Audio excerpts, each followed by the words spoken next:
The fluorescent lights of Terminal B cast harsh shadows across the polished floor. My carry-on wheels squeaked with every step, the only sound competing with the echo of delayed flight announcements. I hadn't told Marcus I was coming home early. After 3 exhausting days of conference panels and networking, I'd changed my flight, craving the comfort of our bed and his arms around me. That's when I saw him. Standing by the arrivals gate, Marcus clutched a bouquet of stargazer lilies and pink roses. My favorites. His eyes were fixed on the stream of passengers emerging from the gate adjacent to mine, his face illuminated with an anticipation I hadn't seen in months. He checked his watch, then the arrivals board, then straightened his collar. Nervous gestures I recognized from our first date 7 years ago. I froze, my hand still gripping the extended handle of my suitcase. A family brushed past me, breaking my trance. I stepped behind a column, heart hammering against my ribs. Who was he waiting for? 3 months earlier, I'd found the text message. A simple, "Can't wait to see you," from someone named Claire. I'd been using Marcus's phone to order takeout while mine charged, and the notification had flashed across his screen like a warning sign. "Who's Claire?" I'd asked casually when he came home, trying to ignore the knot forming in my stomach. "New client," he'd said without missing a beat. "Financial advisor from Boston, why?" "Just saw her message when I was ordering dinner." He'd taken his phone, glanced at it, and shrugged. "She's flying in next week for a consultation. Wants to expand her practice to Chicago." His architectural firm had been growing steadily, taking on clients from across the country. The explanation made perfect sense. So why couldn't I shake the feeling that something was off? "She seems friendly," I'd said, watching his face. "Just professional courtesy." "Eliza, you know how it is." He'd kissed my forehead and headed to the shower. Conversation over. That night, while he slept beside me, I'd stared at the ceiling fan making lazy circles above our bed, wondering when doubt had crept into our marriage. When had I started questioning his every explanation? When had the space between us in our king-sized bed begun to feel like miles instead of inches? Our courtship had been a whirlwind. Marcus Harmon, with his architect's eye for detail and his slow, deliberate way of speaking, had noticed me sketching in Grant Park one autumn afternoon. I was capturing the Chicago skyline, the buildings he helped design. "Your perspective is off," he'd said, pointing to my rendering of the Hancock Center. I'd looked up, annoyed at first by the interruption, then struck by the warmth in his eyes that contradicted his critical words. "Show me," I'd challenged, handing him my pencil. His fingers had brushed mine, and something electric passed between us. He'd made a slight adjustment to my drawing, his shoulder pressed against mine. "There," he'd said softly.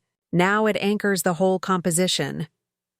6 months later, we were married at the Cultural Center, its Tiffany dome a cathedral above our vows. We bought a fixer-upper in Lincoln Park, and I watched in awe as Marcus transformed it, revealing the beauty hidden beneath decades of neglect.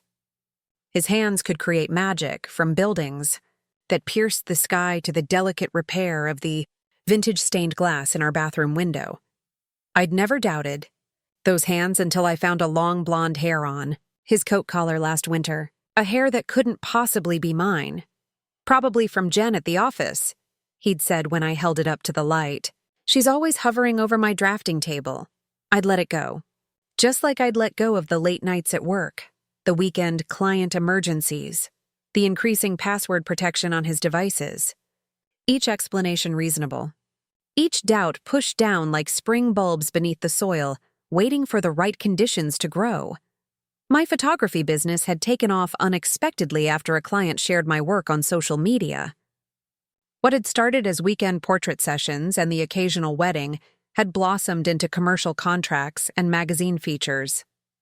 Success should have brought us closer. Instead, our careers pulled us in opposite directions, our schedules rarely aligning. "I'm headed to New York next week," I'd told Marcus over dinner 3 weeks ago. "The Artisan Hotel wants me to shoot their reopening." He'd looked up from his plate, fork paused midway to his mouth. "Next week? For how long?" "Just 3 days. Thursday to Saturday."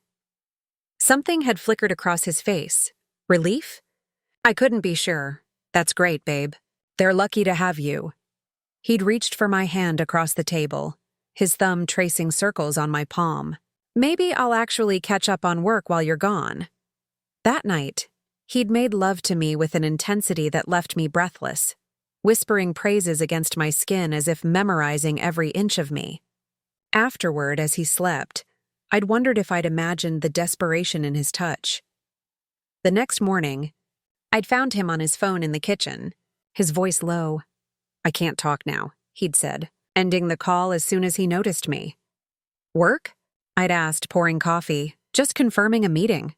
He'd kissed me quickly, grabbed his bag and left for the office before I could ask anything else.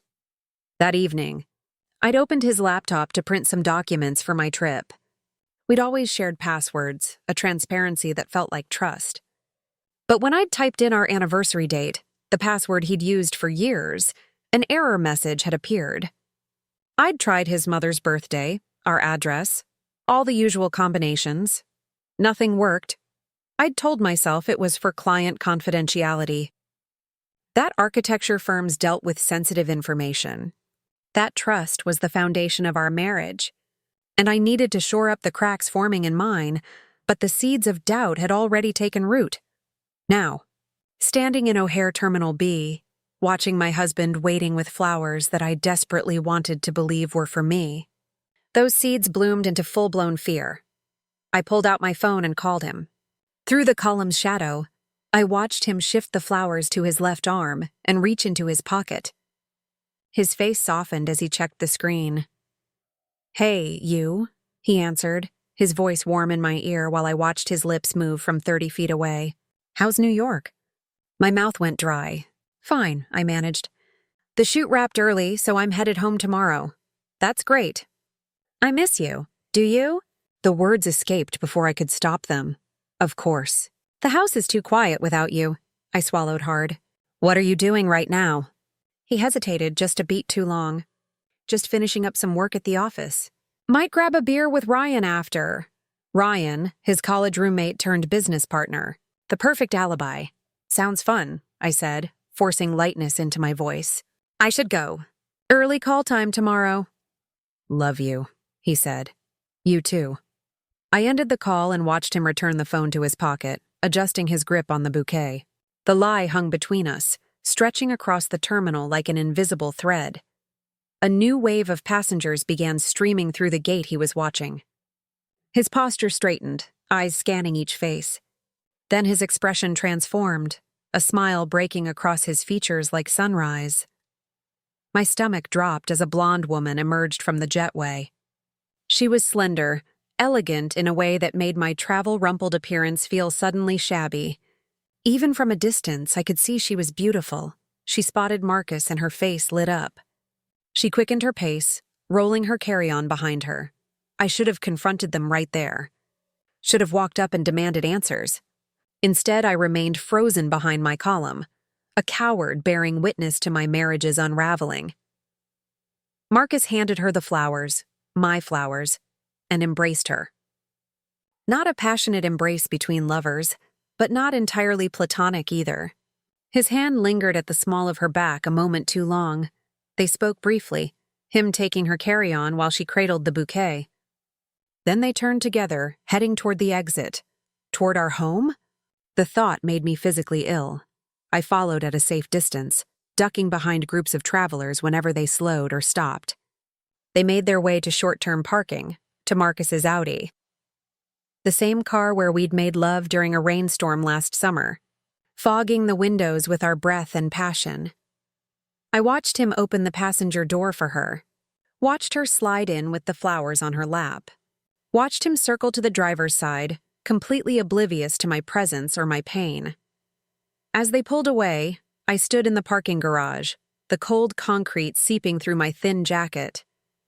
I needed to know where they were going, needed to see with my own eyes what I already feared in my heart. I hailed a rideshare, my hands shaking as I entered our address. If they were headed to our home, to our bed, I wanted to catch them there. Wanted irrefutable proof before I confronted the man who had promised to love only me, until death parted us. The driver, sensing my distress, kept glancing at me in the rearview mirror. "You okay, miss?" he finally asked as we merged onto the highway. "No, I wasn't okay." I was splintering into 1,000 pieces, held together only by the thin veneer of shock. "Just tired," I lied. He nodded, unconvinced, but fell silent for the remainder of the drive. When we arrived at our Lincoln Park brownstone, there was no sign of Marcus's Audi. Relief flooded through me, followed immediately by confusion. Where had they gone? I paid the driver and dragged my suitcase up the front steps, fumbling with my keys. Our home looked exactly as I'd left it 3 days ago.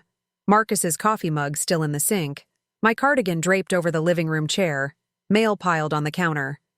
No evidence of betrayal. No lingering perfume in the air. No blonde hairs on our pillows.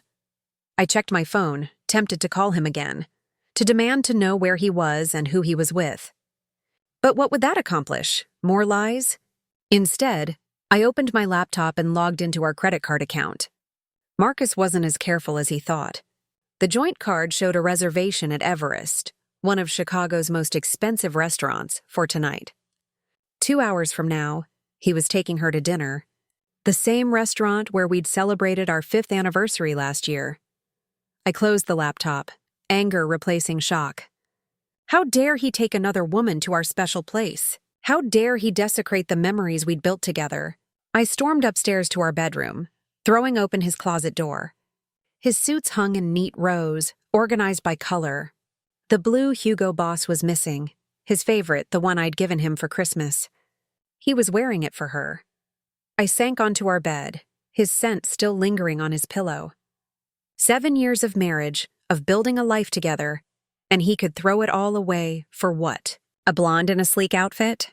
A thrill that our comfortable life no longer provided. My phone buzzed with a text from Nadia, my best friend since college. "How's the Big Apple?" "Kill that photo shoot?" I stared at the message, suddenly desperate to talk to someone who knew me, who would understand the magnitude of what was happening. I called her instead of texting back. "Hey, stranger," she answered cheerfully. "I thought you were shooting glamour shots of rich people in New York." "I came home early," I said, my voice breaking on the last word. "And I saw Marcus at the airport." "Oh, did he surprise you with a pickup?"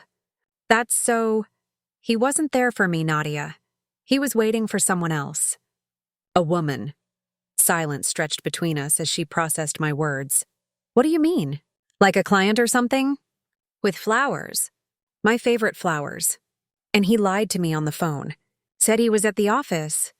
"Oh, Eliza." Her voice softened with concern. "Maybe there's an explanation?" "Marcus adores you. He's taking her to Everest tonight." I checked the credit card, another pause. "What are you going to do?" The question hung in the air. What was I going to do? Confront them at the restaurant? Pack my bags and leave? Pretend I never saw them and hope for an explanation that wouldn't destroy me? "I don't know," I admitted. "But I can't just sit here waiting for him to come home and lie to my face again." "I'm coming over," Nadia declared. "Don't do anything until I get there." "Promise me, Eliza," I promised, though I wasn't sure I could keep it. After hanging up, I paced our bedroom, alternating between rage and heartbreak. On our dresser sat framed photos from happier times. Our wedding day, hiking in Colorado, Marcus kissing my cheek on the Ferris wheel at Navy Pier. Had they all been lies? When had he stopped loving me enough to remain faithful?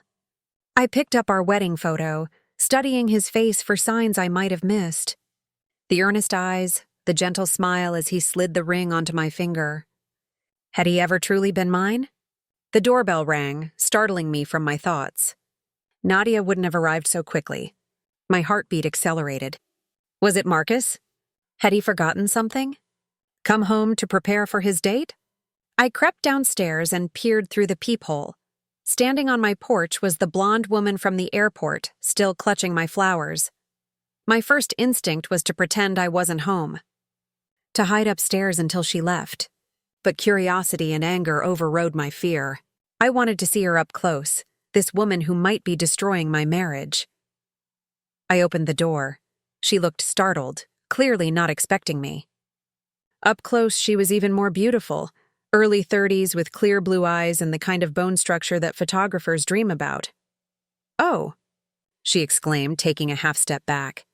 "I'm sorry, I must have the wrong house." She glanced down at her phone. "I'm looking for the Harmon residence?" Her accent was slight but unmistakable. Australian. "This is the Harmon house," I said, my voice steadier than I felt. "I'm Eliza Harmon." Recognition dawned in her eyes, followed by confusion. "Eliza? But you're supposed to be in New York." The fact that she knew my name and whereabouts sent a chill through me. How much had Marcus shared with her? "I came home early," I said, gripping the doorframe for support. "And you are?" She extended her hand, seemingly oblivious to the tension radiating from me. "Claire Forrester. I'm so pleased to finally meet you.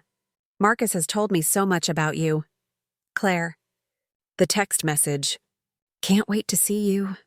"Funny," I said, not taking her offered hand. "He's mentioned very little about you." Her smile faltered.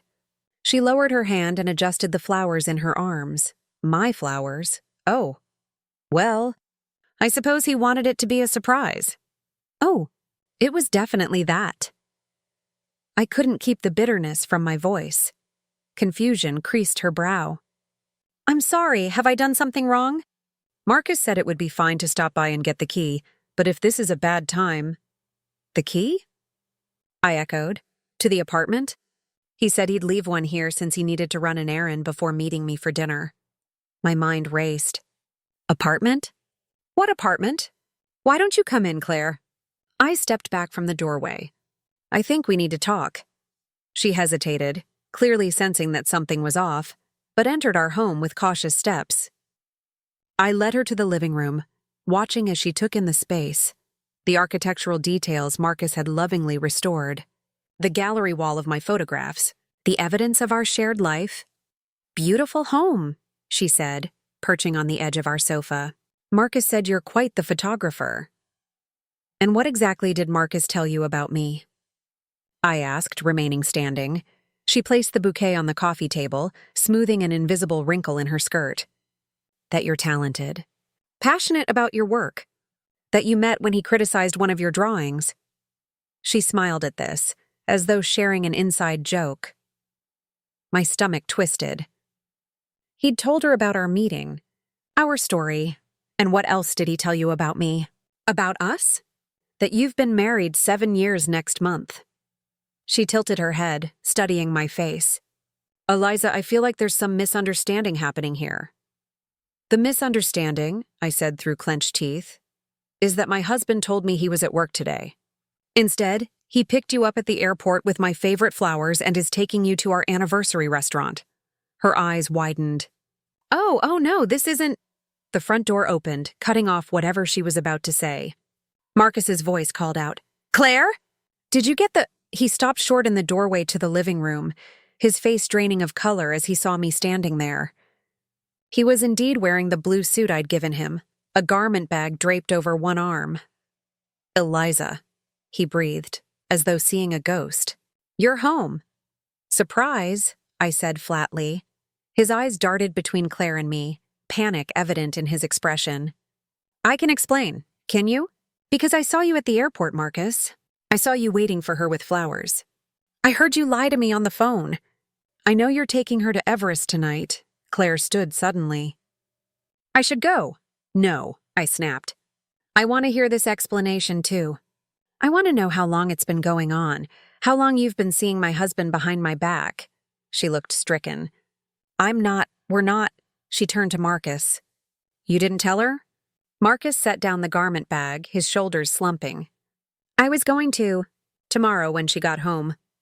He ran a hand through his hair, a gesture of frustration I knew all too well. "This isn't how I wanted you to find out, Eliza." "Find out what?"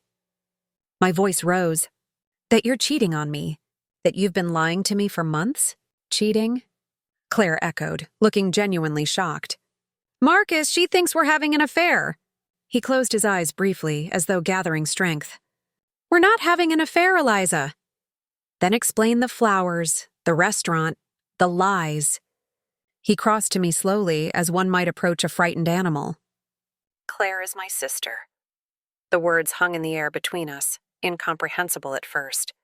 Your sister? You don't have a sister. As soon as I said it, I realized I wasn't entirely sure. Marcus rarely spoke about his family. His parents had died before I met him, and he'd always said he was an only child. Half-sister, Claire corrected gently. Same father, different mothers? Marcus nodded. I didn't know about her until 3 months ago. She found me through one of those DNA ancestry websites. 3 months ago, when the text messages started. That first text, I said slowly. Can't wait to see you. She was coming to Chicago for a conference, Marcus explained. We met for coffee. I wanted to be sure before I told you. Sure of what? That she was really my sister. That this wasn't some kind of scam. He moved closer, close enough that I could smell his familiar cologne. I had Daniel run a private DNA test to confirm. Daniel, his lawyer friend. The late-night call I'd overheard. Why wouldn't you tell me? I asked, the hurt shifting from betrayal to exclusion. Why keep it a secret? Marcus exchanged a glance with Claire before answering. Because finding her meant confronting the truth about my father. That he had another family in Australia. That everything I thought I knew about him was a lie. Claire stepped forward. Our father wasn't the man Marcus thought he was. Learning that. It's been difficult. And the apartment? I asked, recalling her earlier comment. I've been helping Claire find a place here in Chicago, Marcus said. She's relocating for work. The financial advisor from Boston, I murmured, remembering his explanation about the text. He had the grace to look ashamed. I panicked. I wasn't ready to explain everything. And tonight? Everest? A welcome dinner, Claire said. Marcus insisted on taking me somewhere special for my first night in town. The garment bag? Marcus unzipped it, revealing a dress. Claire's suitcase was lost by the airline. I picked up something for her to wear tonight. Each explanation fit perfectly into place, filling the gaps that my suspicion had darkened with imagined betrayal. The relief was dizzying, but the hurt remained. You still lied to me, I said, tears finally breaking free. For months. Marcus reached for me, and this time I didn't pull away. I'm sorry. I was trying to process it all myself first. Finding Claire. It changed everything I thought I knew about my past. I looked at Claire, seeing her now with clearer eyes. The resemblance to Marcus was there in the shape of her eyes, the curve of her smile. I urged him to tell you sooner, she said softly. Family secrets have a way of causing more pain the longer they're kept. The doorbell rang again. Nadia. Finally arriving for moral support in what she thought was my marital crisis. That's Nadia, I explained to Marcus's questioning look. I called her when I saw you at the airport and assumed. Understanding dawned in his eyes. You thought I was having an affair. I nodded, embarrassed now by my leap to the worst conclusion.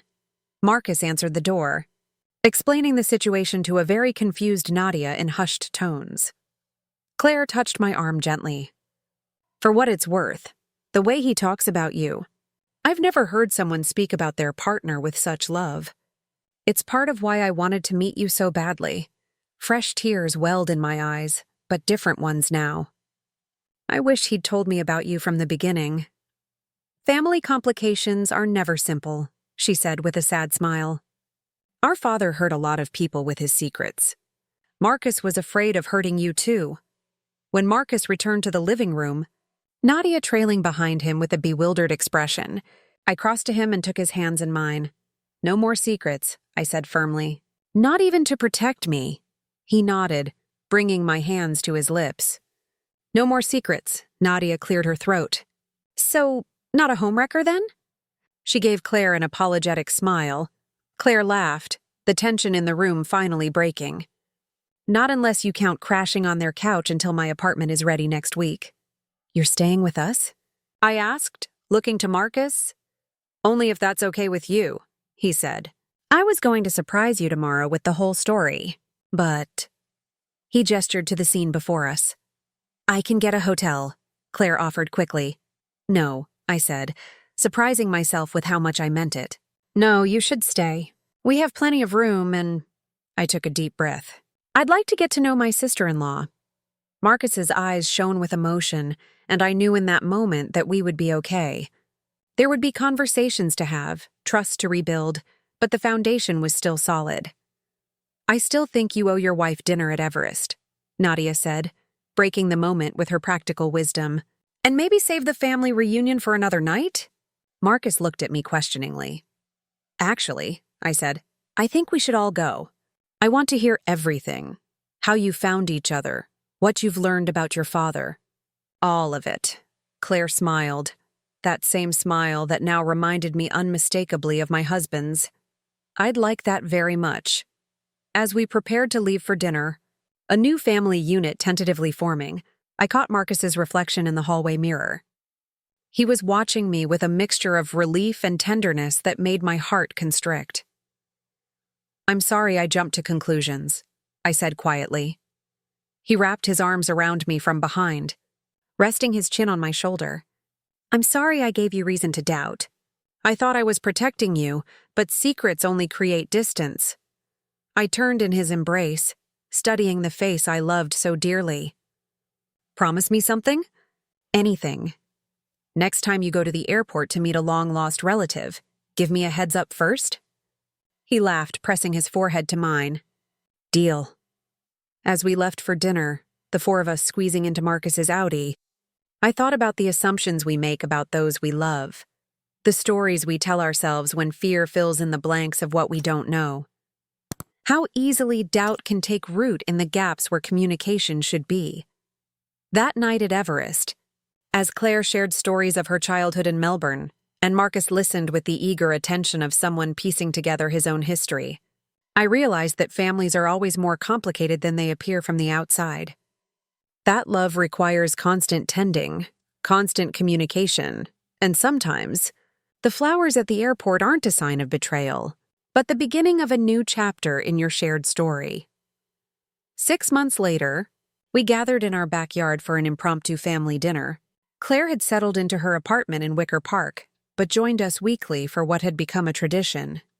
The initial awkwardness had given way to genuine affection as we navigated the complexities of expanding our family circle. Marcus watched with quiet contentment as Claire helped me set the table on the patio.